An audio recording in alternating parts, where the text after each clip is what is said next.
Hello everyone.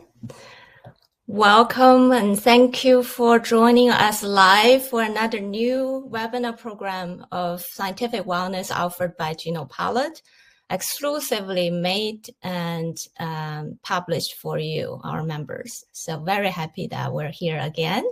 I hope everybody enjoy one of my favorite month, probably the favorite month of the year, May. And it's a beautiful season. So we have very good material and discussion with our honorable guests. I invited Pete back from the last time. If you joined us last time, you know what I'm talking about. So let's dive in, shall we? Let's change the setting a little bit easier.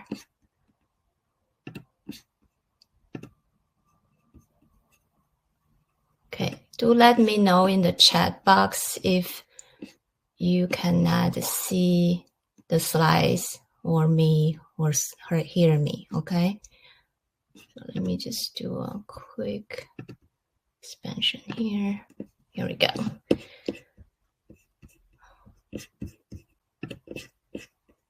Okay, so for those of you who are new to our community, my name is Dr. Yi Sherry-Jiang, founder and chief science officer at GenoPalate. Prior to me founding this fantastic platform where you are part of, I was a researcher at the Medical College of Wisconsin, studied obesity and metabolic syndrome using genomics and epigenomics as my key tools, published a lot of results from my lab, have an extensive collaboration with Mayo Clinic, Texas Biomed, and Cleveland Clinic. Had fun creating new knowledge, to say in a short way. And then about 10 years ago, decided to really come out of my lab, so to speak, and provide my know-how to inform me and everybody I care about, and including you, a new way to inform your food decision for metabolic health. Because as you know, our pandemic of metabolic disorders, including central obesity and hypertension and metabolic syndromes, are not coming down. They're still going and really crippled our society and your quality of life. So in less than 10 years, I'm so happy that we are servicing through GenoPalate's offering and brand promise over 170,000 growing customer base throughout our country. Every corner, every zip code, we have our customers using and benefiting from our technology and products. And my latest, we really become a comprehensive nutrition for personal wellness. My favorite new development this year, as you may know, but I'm happy to report again, is we are in stores in 10 of the 50 states right now, but we're quickly expanding our footprint. Hopefully in your corner of best, your favorite healthy groceries, and you will be able to see and then utilize our meals and nutrition solutions very soon. So very happy building our knowledge-based science platform. Without your support and engagement, we cannot be here. So ever since late last year, we're running this new webinar program exclusive for members for almost half a year now. I had so much fun learning and sharing the knowledge, learn together with you, creating a hopefully safe space for you and me to feel inspired to succeed together in this long journey of health. And when we talk about health, I want to distinguish the health span concept from lifespan, which probably everyone is more familiar with. That's being talked about. For example, life expectancies of this country has grown from less than 50 years to now. Just new report just came out for 2023 database is over 80 years old. So women usually, on average, live a little bit 2 years longer than biological male. It's always like that.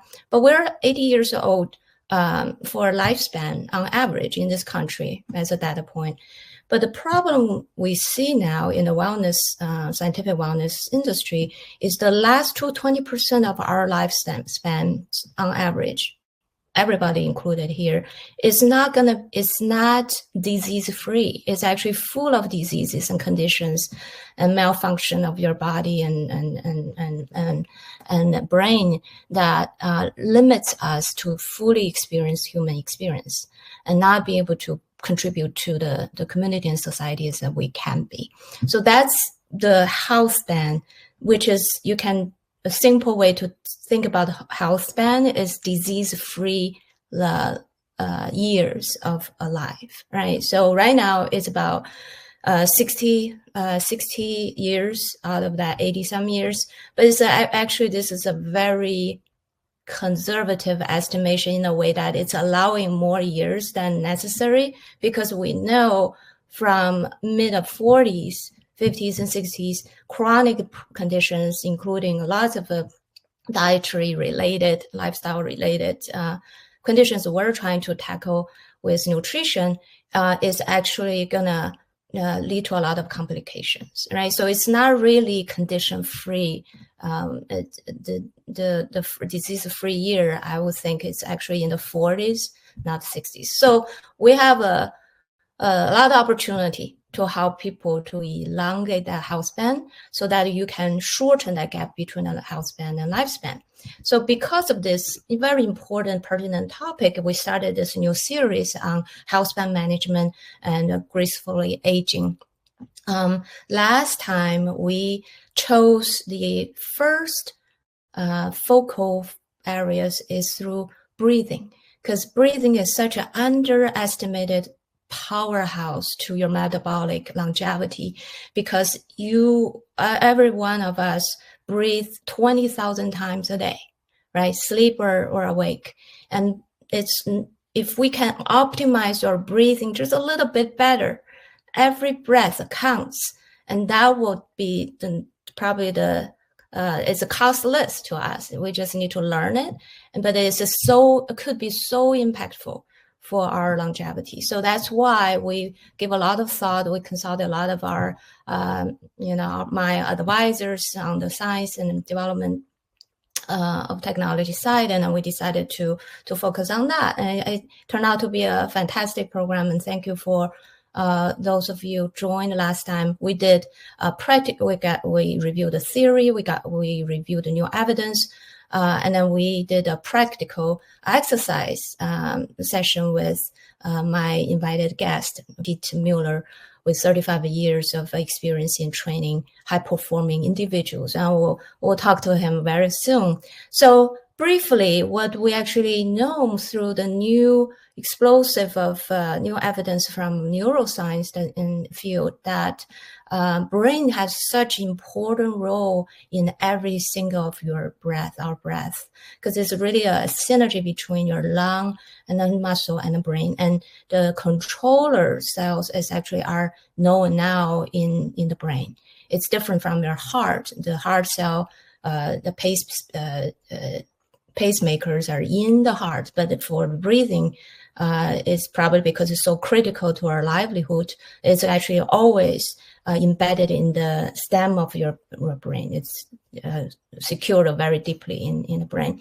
And because of that new understanding, now we actually understand breathing pattern, the significance of breathing, lung function, muscle function, all the way to brain function, such as when you do cognitive tasks, we actually know if you're breathing through your nose, when you do certain, let's say you play a table game, you're actually going to perform better, because the brain is engineered to be more systematic. It's not just mechanical in and out of oxygen air. So there's a lot to be learned. And if you want a refresher, or if you haven't tuned in, or if you're a member, so welcome to our webinar. And we archive all our previously recorded sessions. We'll always make sure you receive them in your email. So watch for your email, and then you can go back to the replay.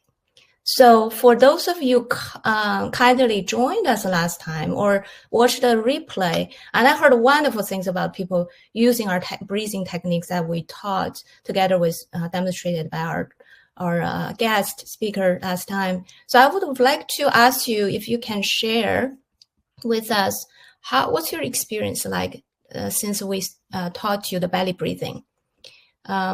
And we'll dive into a little bit. For those of you curious, I will show you what I'm talking about. But if you have joined last time, so if you can see the poll questions, I put them just an easy way to enter your answers, but I'll read it out for you. So since the last webinar, how often have you practiced this belly breathing? So this use your diaphragm to exercise your deep breathing instead of using your chest to do that. The choices are regularly, multiple times a day, regularly once a day, not regularly, but I do when I need it.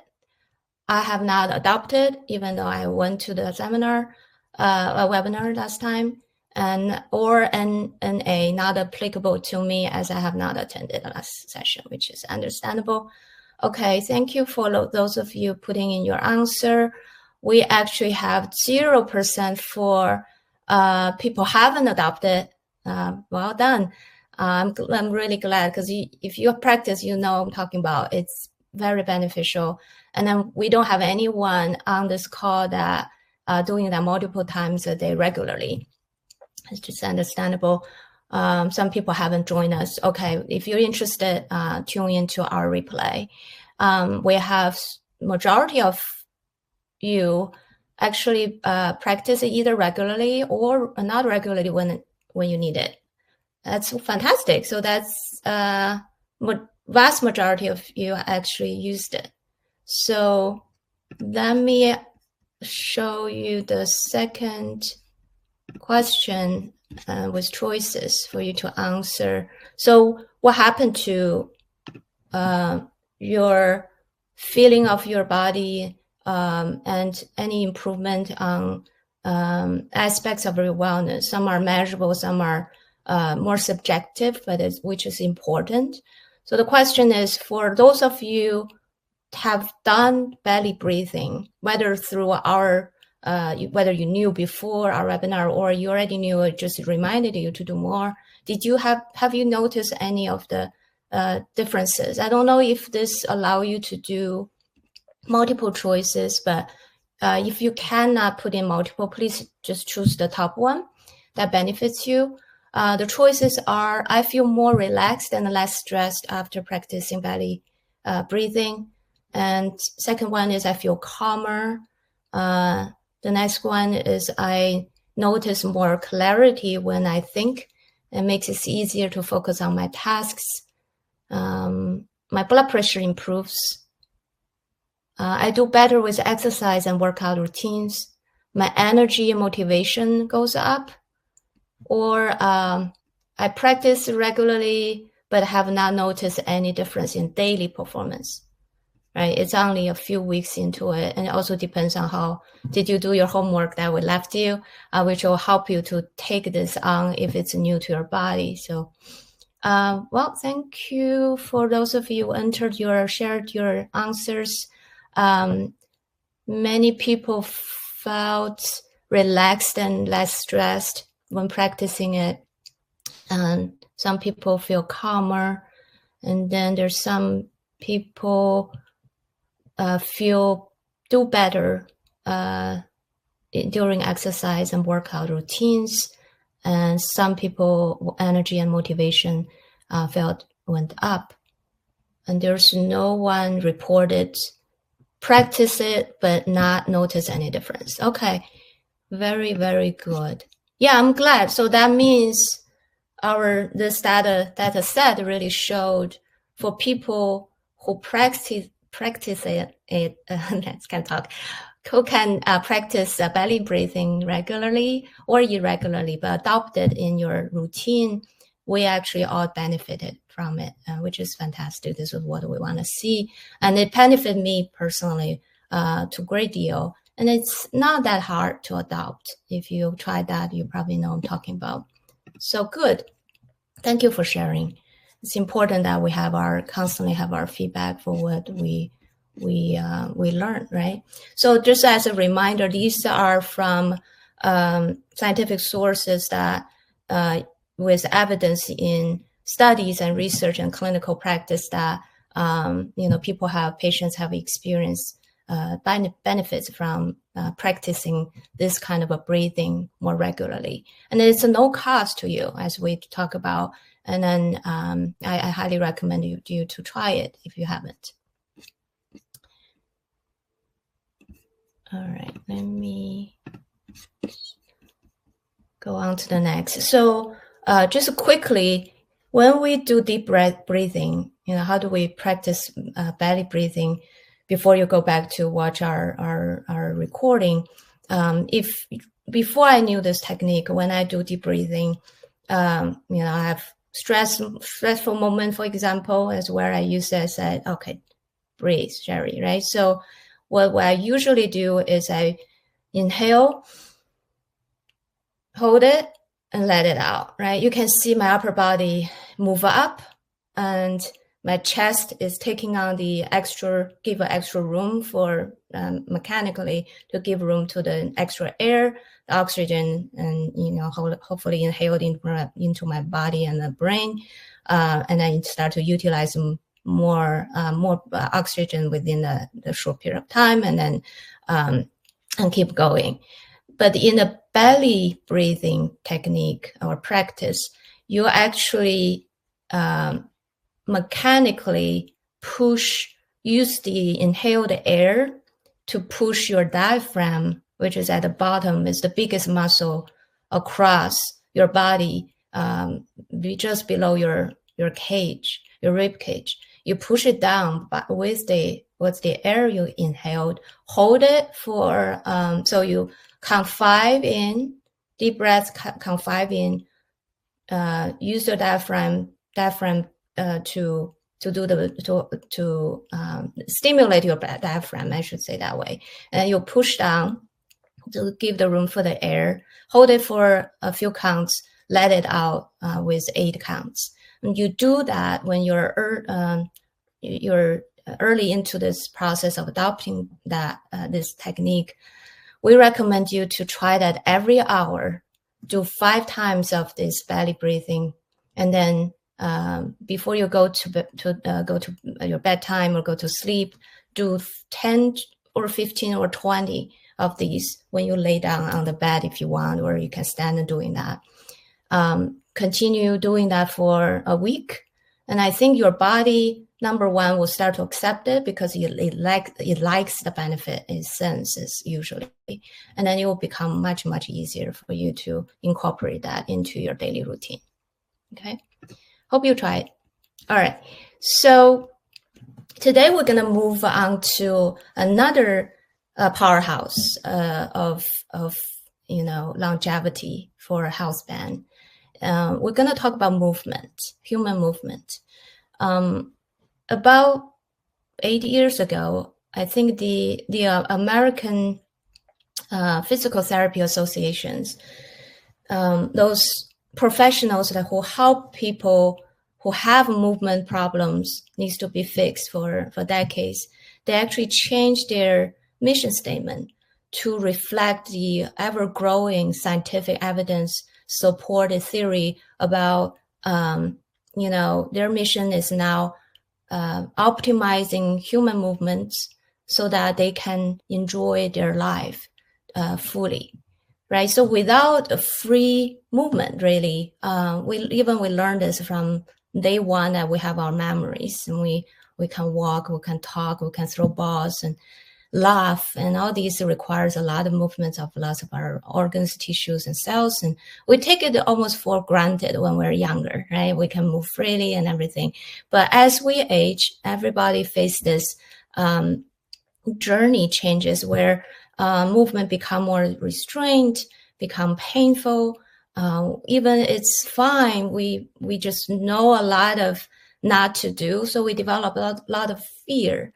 So when you have all those pain restraints, limits, and fear, we are not gonna live fully. We're not gonna be free to enjoy life. So I think it's a very important aspect that we need to dive in a little bit more, go into the depths of the new evidence, and discuss how do we possibly optimize your movement as we age. So as shown here, this is actually quite complex system as well. The movement system, a human movement system, involves multiple systems of your body, namely nervous system, cardiovascular, pulmonary, endocrine, integumentary, which is your skin, nails, hair, musculoskeletal, that's your very basic foundational structure of your body. And then it senses our space we're in, where we're going to make the movement or have an intent. We're going to feel the body will sense the limb orientation, right? Is it a left hand or is it a right? Your thumbs.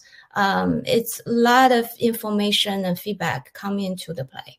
And then we can sense and then respond quickly to environmental cues. Is this a hot temperature, cold temperature? Is it safe for me to move around? Am I in water or in the air, right? So it's there's a lot of moving parts literally involved in our movement system. So one foundational component or element, integral element to making our movement free and strong is the bone structure, is the bone quality. Now, bone as one of the human's tissues is probably one of the most dynamic, ever-growing, ever-changing tissues. But we, at least when I was growing up, I feel bone is so static, so strong, so permanent, right? Once I have bone, I'm not gonna lose it. It's always in me. But it is all true, but it's highly dynamic and it's a living tissue in us. And not to mention, it protects the hard part, protects our bone marrow, which is the sources for generating new red blood cells and then the immune white blood cells. So it's very, very important for us to understand it better and protect it better. So if you're not a bone doctor, if you look at these two side-by-side pictures, without trying to read the label, on the left side is the bone mass density picture under microscope of an individual versus the individual's bone density scan on the right side. And you can tell, if I say, tell me which one is healthy versus the other one is a patient or diagnosed patient of osteoporosis or porous bone.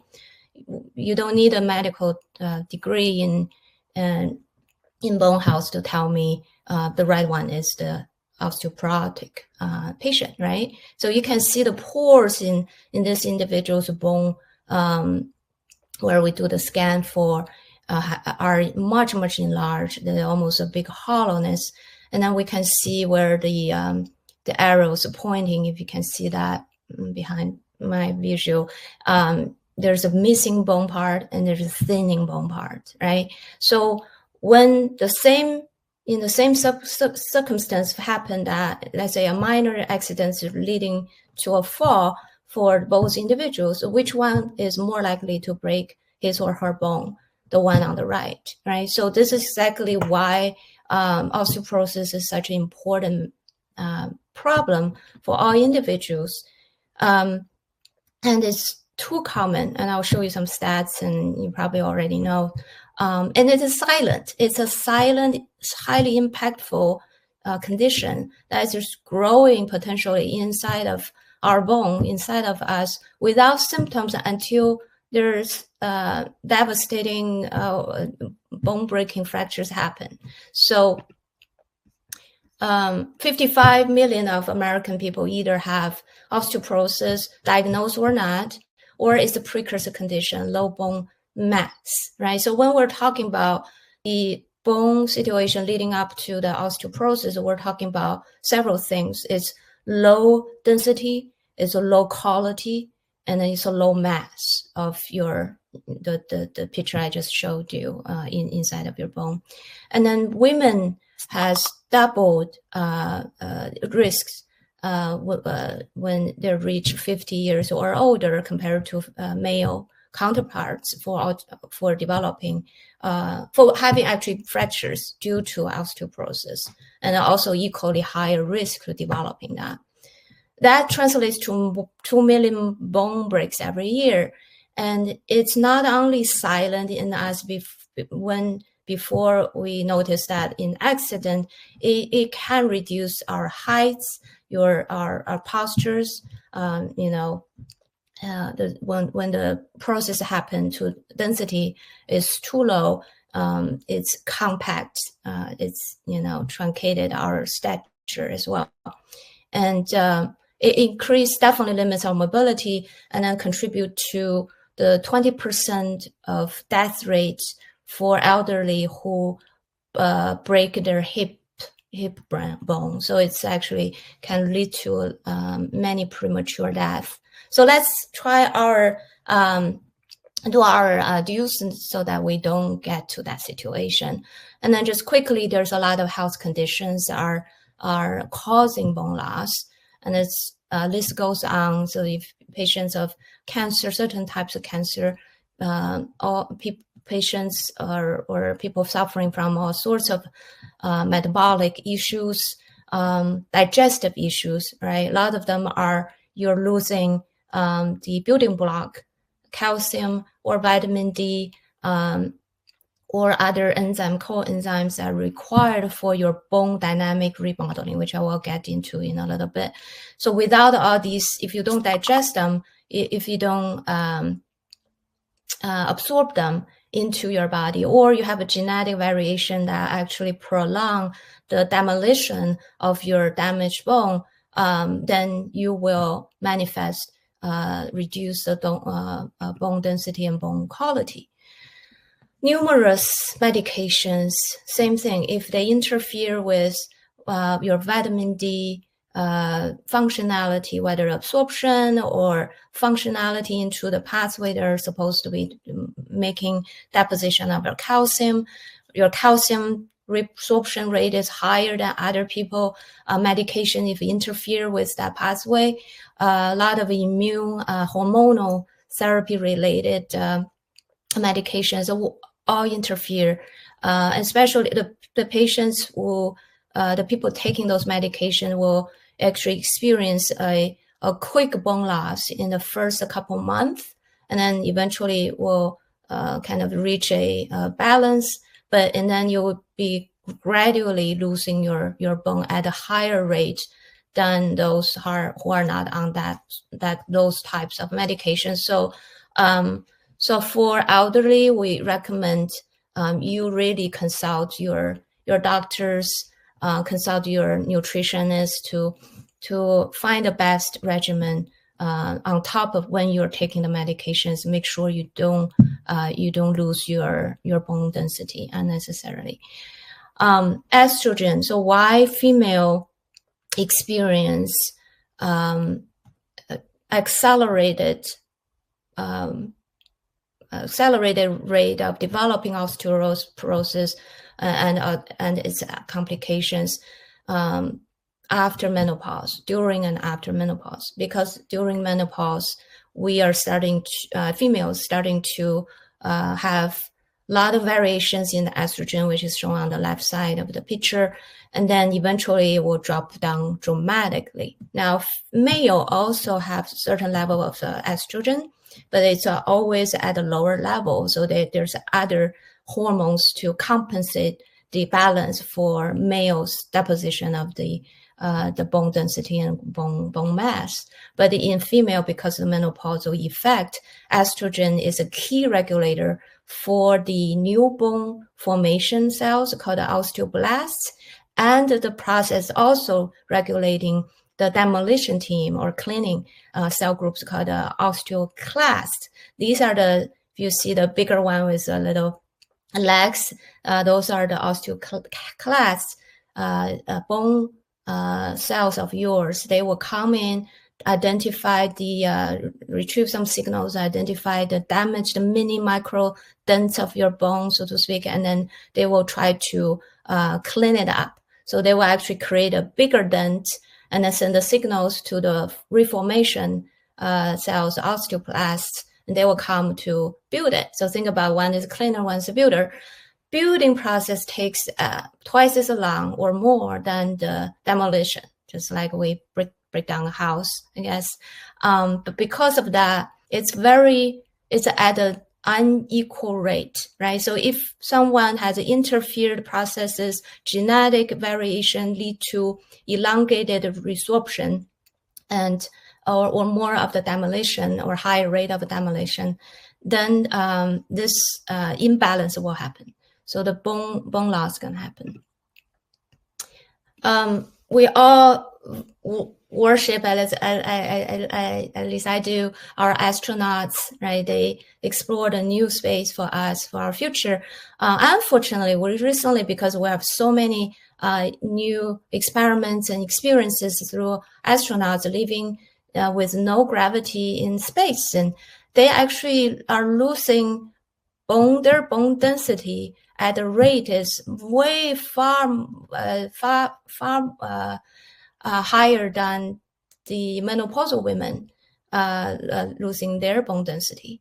The reason is there's no gravity. So they're losing about 1 to 2% of their whole bone density for merely after a month living in space, versus we're talking about 0.5% to 1% regularly on average bone loss rate for people living on Earth. So it's a peculiar example, give us some very good evidence for how important it is to keep our weight-bearing exercise going.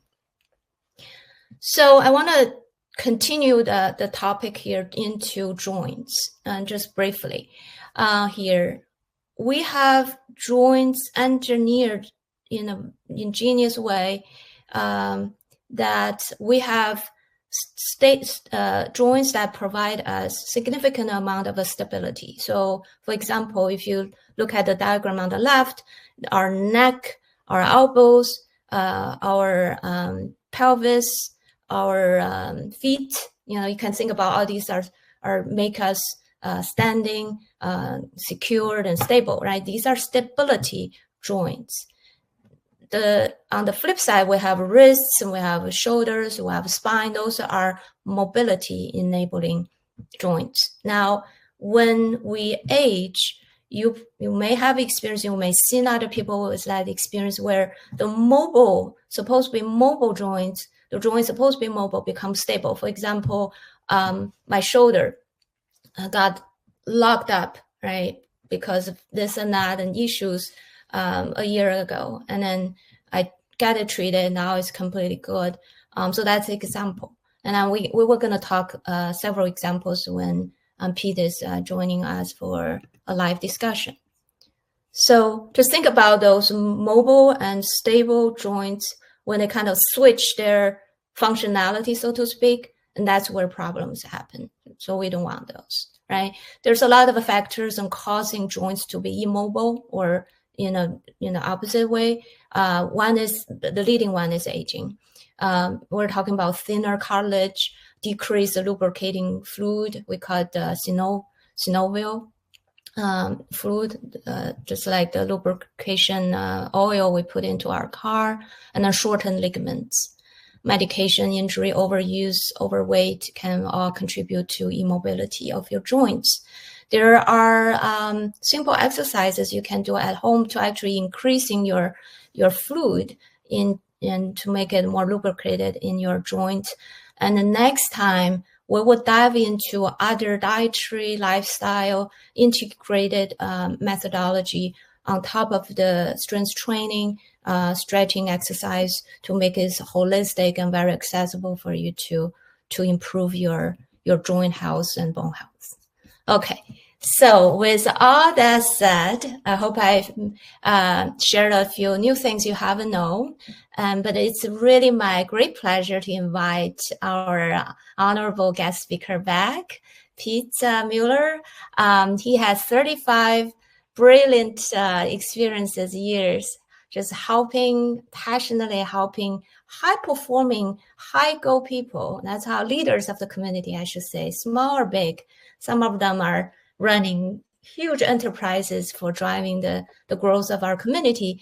But they are also highly functional, highly stressed most of the times. I can definitely speak to that kind of a state of my mind. But without further ado, I'll let you to introduce yourself, because that's always the best way. Welcome, Pete. Welcome back. Yeah.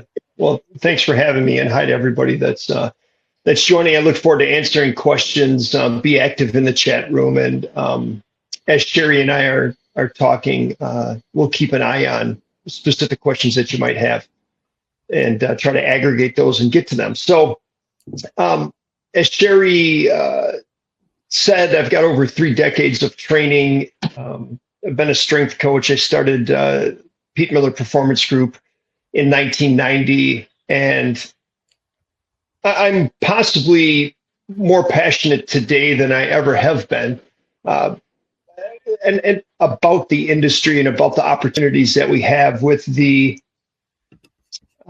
confluence of access to information, greater and greater access to understanding how we can expand Healthspan. And as Sherry indicated earlier, America does a great job of keeping people alive, but to what end? Is that done? What is our life actually like? So I'm in the industry and of the opinion that we can have an incredible health span, and much of what we attribute to aging is more accurately attributable to inactivity or inaction. I think we're capable of so much more than what we have been led to believe or what we've accepted as the norm. So Pete Mueller Performance Group is located in southeastern Wisconsin, in Milwaukee, near the Fiserv Forum. And we're comprised of myself and 6 other strength coaches. We do strength and conditioning in a private, semi-private, and small group fashion. And we also do orthopedic rehab, working with something that we take a look at your breathing patterns, which Sherry alluded to, and your movement patterns. Because when we can optimize breathing and movement, we can then reduce the implosive stress on our systems and our joints, which tend to lead to the breakdown and the arthritic components of joints. But when you're moving well and breathing well, your body is designed to move and breathe well for a lifetime. So that's it. Very good. Thank you for the insights already. So we talk about, so this episode is about human movement, right? Right. And you see my material hopefully earlier. It's a fascinating topic because I realized so much about my body parts, limitations, restraints very recently through your training, your assessment, and so on. So it's a really wildly revealing, it's a highly educational and then so practical. So talking about practice and practical examples, just so our audience can better relate to their own experiences, can you possibly give us some examples in your practice helping your clients dealing with their specific issues without sharing, obviously, their necessarily keep a protected name, and definitely we don't want to know those. Yeah. But if you can share some general observations on, what's the functionality between the mobility, the mobile parts versus stable parts, and especially when it goes wrong, how do we fix it? How do you assess it? How do you identify the point of the problem first, and then talking about tackle issues? Yeah. I think your earlier slide, breaking down the main joints in the human body, and I would, it's a great slide, and it's a good segue into talking about mobility and stability. Our bodies are incredibly designed to work in an integrated fashion. Muscles and joints very seldom work in isolation. So when we think of what I would look at the 6 main joints of the body, and if we start from the ground up, we think about the ankle joint, then we move up to the knee joint, hip joints, lumbopelvic region, then your lumbar region, your lower back wrapping around from front to back. And then we move up to your thoracic spine, which again, chest area, front to back, wrapping around. And then we look at shoulder girdle or the shoulder mobility. Now, how those joints are stacked up is that your ankles need to be very mobile. Lots of range of motion is required to have great ankle function. Your knees are basically a hinge joint. They flex and extend. They have some rotational components, but they should primarily be stable. Your hips need to be very mobile. Your lumbar spine or your lower back needs, when you're performing an activity, needs to be stable, very stable. Thoracic spine should have great mobility. And when you think about things that can reduce mobility in your thoracic spine, it's what we're all doing right now. If you're not sitting with great posture and we're constantly engaged in screens, we tend to flex our spine forward and we're in this, what's called a kyphotic or, more flexed spine. And that's going to lock your vertebral bodies up and reduce thoracic mobility. And then as we move up finally to the shoulders, they have capability of great range of motion. They're a highly mobile joint. But if you are pushing or pulling something, that shoulder joint needs to be able to stabilize in order to express strength and power. So some practical application, many people, because of footwear, because of lifestyle, their ankles can, or because of a cheat pattern, their ankles can become quite rigid and locked up. So when it comes to the ability to climb stairs, and especially go downstairs, or to squat, or to get up out of a chair, ankle mobility is a must. If you're going downstairs and you don't have great or optimal ankle mobility, your body is going to find range of motion to lower you down those stairs. And it's going to find that range of motion in your knee. It's going to go up the chain. And when you're getting more mobility in your knee and your ankle isn't helping the process, that's going to put greater and greater pressure on your knee, on your patella, the front of your knee, and on all of the tissues that interact there. And all of a sudden there's knee pain. The problem may not be the knee. The problem is probably going to be your hip or your ankle. And if we can improve ankle mobility, and there's lots of ways to do that, you can reduce your knee pain. Thank you for breaking down. It's very, now everything just have so much clarity for me on this topic. So I can share that, and you probably know now, because I wear high heels throughout my life, and even today, occasionally I try not to do as much because I know so much, about it now. And I realized in the training when I do squatting, my form is wrong, but I can do that effectively because my other body parts come in to help and compensate or cheat, so to speak, a cheat pattern, as you put it. And I didn't realize I'm doing that. And now I'm realizing, this is because my ankles are not as mobile, right? They should be mobile, to your point. And then it probably go upstream to probably, definitely, I know that for a fact that it pulls the functionality from the knee to compensate that. But anyway, so I can definitely resonate with it so greatly. And then I think your earlier talking about elderly, when they go to a new house and they sink into a new chair or sofa after a while playing with the grandkids, and they cannot get up easily, right? Those are probably also the mobility issues are caused by this.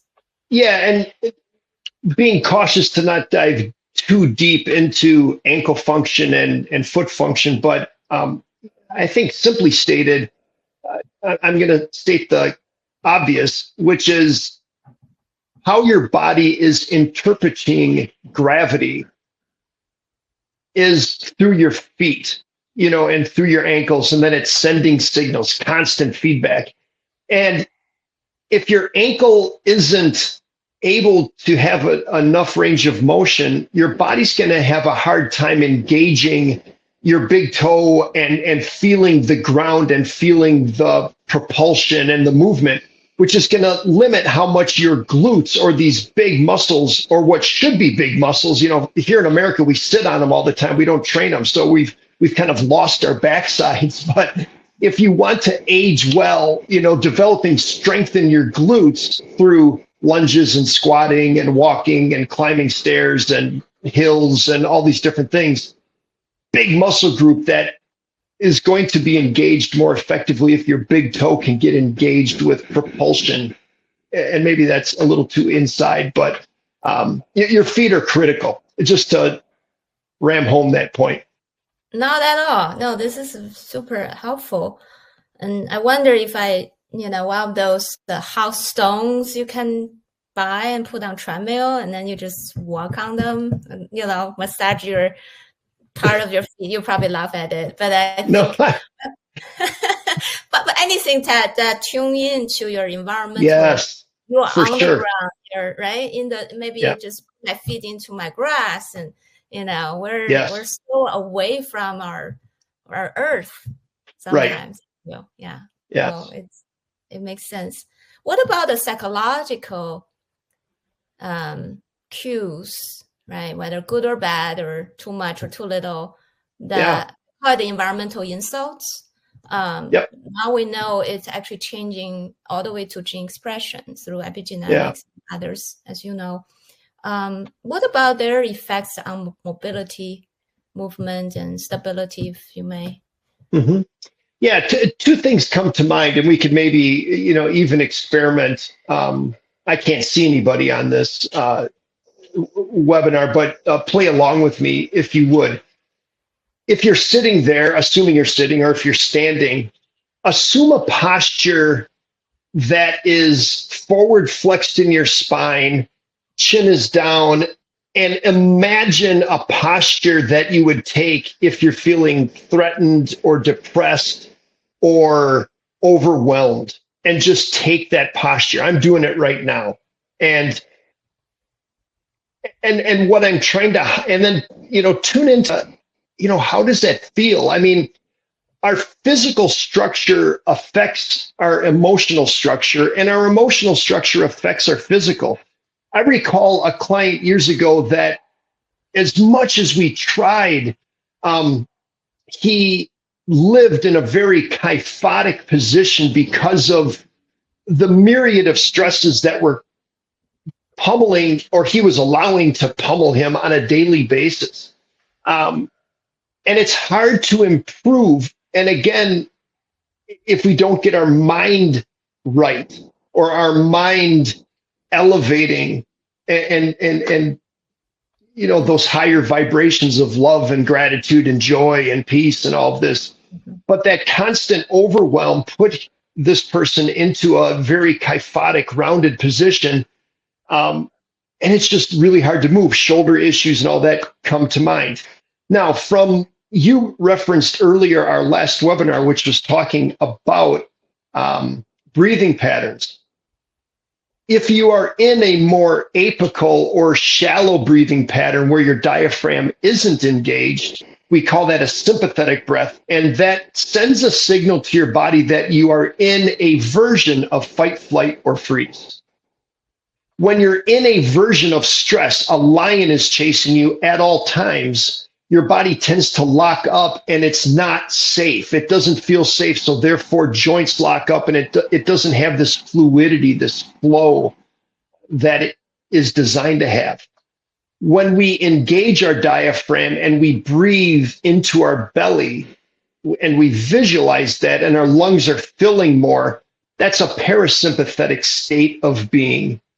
That is rest, respond, digest, powerful, peaceful. When we're in that state, we're in flow and our body recognizes life is good. I feel safe. And when I feel safe, I can move. And I've seen this practically play out on so many occasions where we improve someone's breathing pattern. And I've seen passive hamstring range of motion improve by 40 or 50 degrees. Wow. By just having somebody breathe into their belly. It takes 5 minutes. Yeah. And there's no stretching involved. Yeah. And we did a little bit of that last time, for real. I believe it because I know it's for fact for me, and I can resonate with anecdotally from my, I don't have your training experience, but I can understand it. And I'm sure our audience will resonate with it as well. So we have a couple minutes. I would like to, number one is our members from the audience, feel free to ask your questions now in the chat box. Our Q&A, either one of those functions. If you cannot see that, well, you have to kind of feedback through there. At the same time, as you put your questions for Pete, for myself, or what are we talking about, even ease into the breathing pattern we just talked about, feel free to ask your questions away. In the same time, let's continue talking, Pete, if you don't mind. And what are the exercise training daily activities and people can adopt to improve their mobility and stability and all these for movement? Yeah, great question. So the mobility, we often think of just tissue pliability. You know, are my hamstrings capable of stretching, or are they locked up?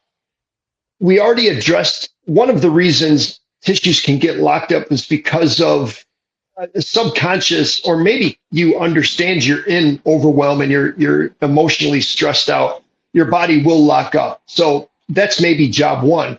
Job two is it's not necessarily stretching things, but it's also strengthening the joint that actually needs to be stable in order for tissues to have their full range of motion. So what I mean by that is we'll go back to strengthening your glutes, squatting, lunging, all these, any different number of things. Your glutes need to stabilize that hip joint so that that big leg bone, your femur, that your hamstrings are on, can indeed hold your body and you can reach forward to pick up something off the ground. If there's an inherent weakness in your glutes and instability in your hip, then as you reach to pick up the pencil, as you reach to pick up a bag of salt, reaching anything, you may have a target that you need to reach and pick this up, but your body along the line, because it's feeling unsafe, is going to start cheating and using your back and using all these other muscles. And that's where injuries come into play. So strengthening muscles surrounding joints in order to allow them to freely move is key. And I certainly have a bias toward incorporating some sort of weight training into your daily, your weekly regime in order to strengthen joints, to stabilize joints, with the added benefit that the stress on the connective tissue, the ligaments and your tendons improve where they insert on bones and they add this controlled stress to the bones that improves bone density. So again, we don't have to settle for this loss of bone if we are challenging our bodies intelligently with some strength training and putting compressive stress on those bones. They react just like every other tissue in our body. If they're not overwhelmed, if they're just challenged to the right amount.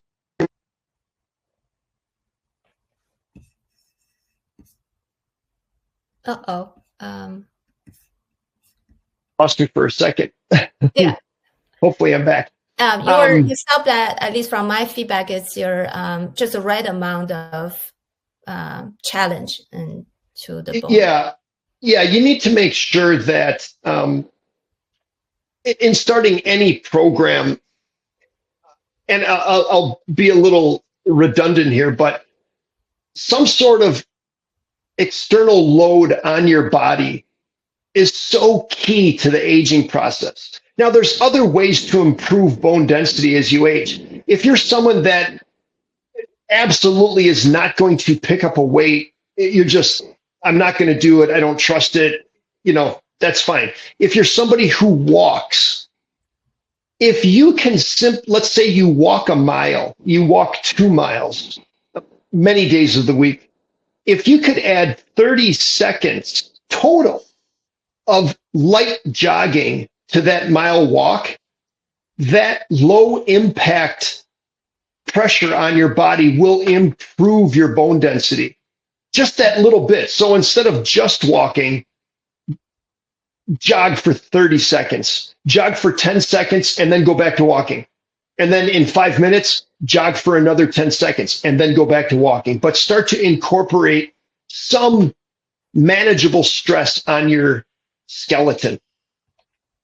That's a fantastic example. So I hope our audience will take a note and start to jogging if you only do walking. And this is great. We're almost at time. So let me just put my final slide here.